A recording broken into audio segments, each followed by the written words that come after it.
Now, next one is sales. You should not convince, you should diagnose. Most people think that sales is about convincing, but if you have to force someone, something is wrong. Better question is, what do they already want? What do they not believe yet? And what proof do they need to feel safe moving forward? Sales becomes easier when your content, proof, community, and offer already did most of the work. Then the call, if you are doing sales calls, are not pressure. It is diagnosis. Where are they now? Where do they want to get to? What is stopping them? Can you actually help them? Is the offer the right bridge to get them from where they are to where they actually want to be? This is why helping people get what they want is not just a nice idea. It is the foundation of good sales. The best sales calls feel like clarity, not pressure. The best marketing doesn't feel like marketing. Now, the next very important principle is long-term greed. I don't think wanting more is bad. I don't think wanting money is bad. I don't think wanting followers, status, recognition, freedom, or a better life is bad. Don't get me wrong. The problem is not your ambition. The problem is the short-term greed. Short-term greed asks, how do I get more from people? Long-term greed asks, how do I create so much value that people are happy to reward me and reward me even more than what I could even hope to ask for if I didn't reward them myself first? Short-term greed extracts. Long-term greed compounds. And the beautiful part is that long-term greed gives you both. You get more and you give more. You build bigger business and more people win because of it. That is the deal that you should want to take. Next, why this removes fear? When the whole goal is, I need to get rich, I need to get followers, I need to make sales, I need to win, everything feels fragile because the outcome is only about you. But when the goal becomes, how do I help these people get what they want, the game changes. Every video becomes research, every comment becomes data, every sales call becomes market feedback, every client result becomes proof, every failure becomes refinement. Every win becomes momentum. You can't really lose if your mission is to become more useful because it's an infinite game. And anytime you lose, that's feedback to get better. And if you win, then you were useful, you need to continue doing it, right? Because even when the outcome doesn't happen immediately, you are still becoming better at understanding and serving to the market. And usefulness compounds. Think about it. If you're only thinking about yourself, I want to make 100K a month, right? The problem is that you might think, whenever you get, let's say, a negative comment and someone says, hey, this video wasn't actually helpful, you might take it super personal because you think, what does this mean? They basically found out that this video, maybe it is not good because like at some level I can agree with them because maybe that's why it bothers you, because you know that you made that video not to make it as good as possible, but to make a sell, and then you know it deep down, so it hurts you. And then you can just spiral and say, I'm not making good videos, maybe I should not do this, why am I doing this, blah, blah, and then it can lead into a very bad mental situation. So instead of that, if we're focused on how do I make the best videos, for example, and the most content and help others get what they want and be useful, then if you got the comment, hey, this video isn't good, you would say, interesting. Why do you think that? Because you are really curious. And if they say something constructive, you want that. That's what you want them to tell you, so you can make the video better because your goals are aligned. And if they just say something, yeah, I just didn't like it, you think, not really helpful because I can't use it to help my video, I guess I'll just move on. Because that's the best way that you can do.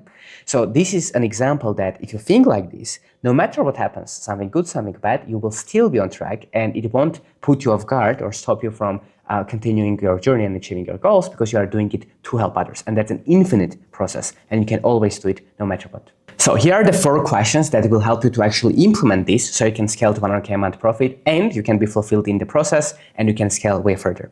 Now, the first one is, what do you want? This is the only time where we're actually starting with this, so you can know what you want. Because after this, we are going to solely focus on what other people want, and once that point where the both merge, and that's gonna be our focus. But first, we need to understand what you want, because if you don't win too, you will lose motivation, right?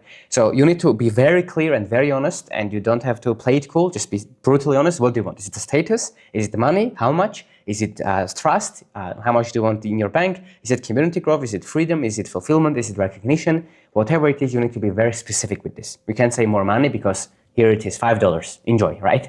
You have $5 more. So it needs to be a bit more specific. I want to live in New York on an apartment, rent an apartment that costs $15K a month. I researched it. Here it is, the picture, whatever, right? So you just put everything that you want and you are very clear with that. Now, the next thing is, of course, to actually achieve this, you need to understand who is your avatar, who is your client that you're going to serve.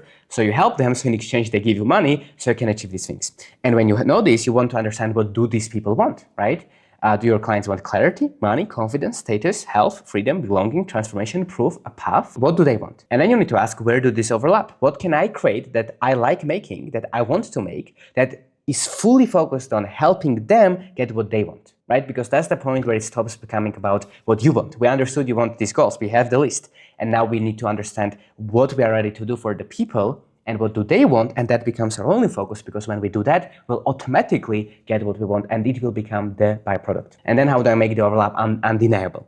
So more proof, more specificity, more effort, more useful examples, more honesty, more lived experience, more human connection. Because if you just make content that you think, oh, I want to make content where I just take a walk in the forest and I ramble for 5 hours, with no specific examples or actionable steps or proof inside the video, it's not the best. So you need to make sure that your content or offer or sales or VSL has more proof, has more authenticity, has more humanity, has more of your own story, so you connect with people, so it's more likely to work as well. Here's the reframe.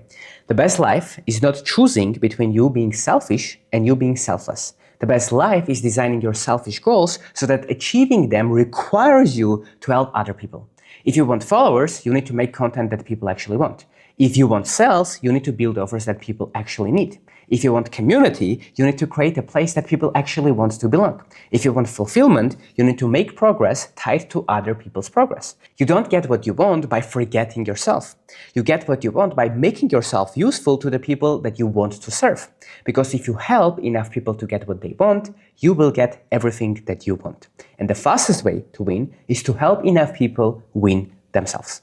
If you're a creator, coach, community owner, and you want to scale to 100K a month, there's way more principles like this and specific tactics that we teach. Even our $15,000 program is now free in that community. You can click the link down below and apply. And if you get accepted, we'll help you diagnose your one-on-one constraint for free. So you can scale your business to 100K a month. We can see what other things are potentially stopping you if you found this useful, and we can scale from there.